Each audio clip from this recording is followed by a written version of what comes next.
This is being recorded on a Friday, and I just got home from work.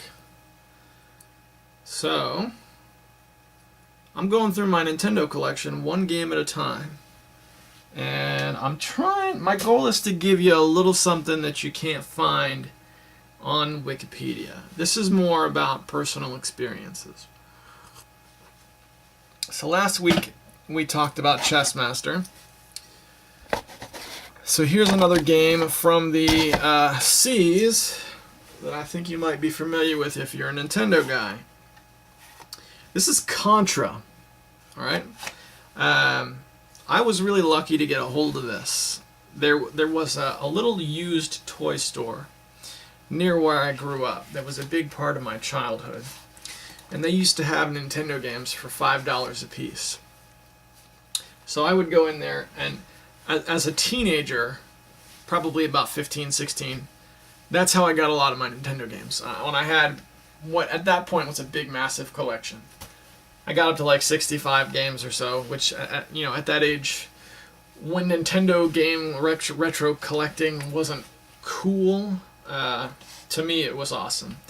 But that game didn't make it. That didn't last. When I got my collection back years later, it was missing, so I had to rebuy it.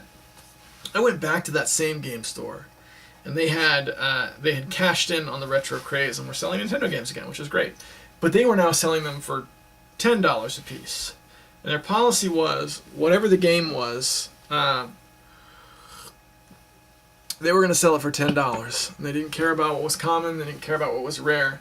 They cared about $10. That's what they wanted. And they had a lot of them. I want to say I bought a few games there, but not many. But one of them that I broke down and bought was Contra. And I'm glad I did, because it ended up, I don't know what this goes for now, but I know it's a lot. I know it's more than it should be. What is it? Well, you guys know what it is. Let me know in the comments. It's got to be like $40 or something, right? For Contra?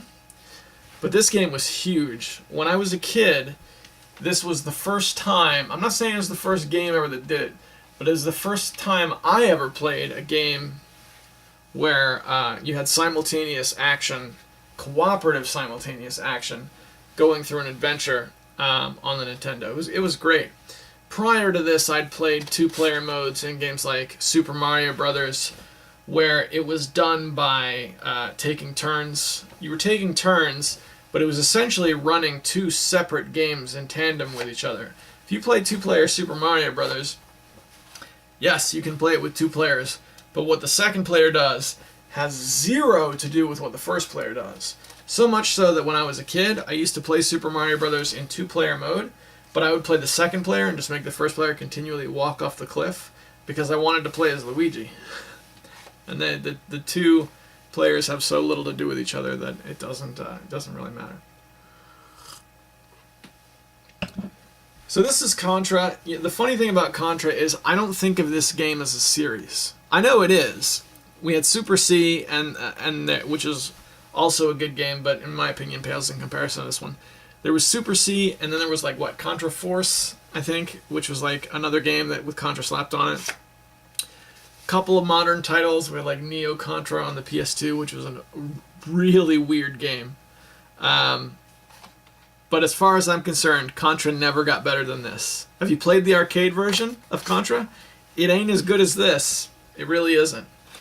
The only other, I think, game that's really, really good, apart from this and maybe Super C, is Operation C on the original Game Boy.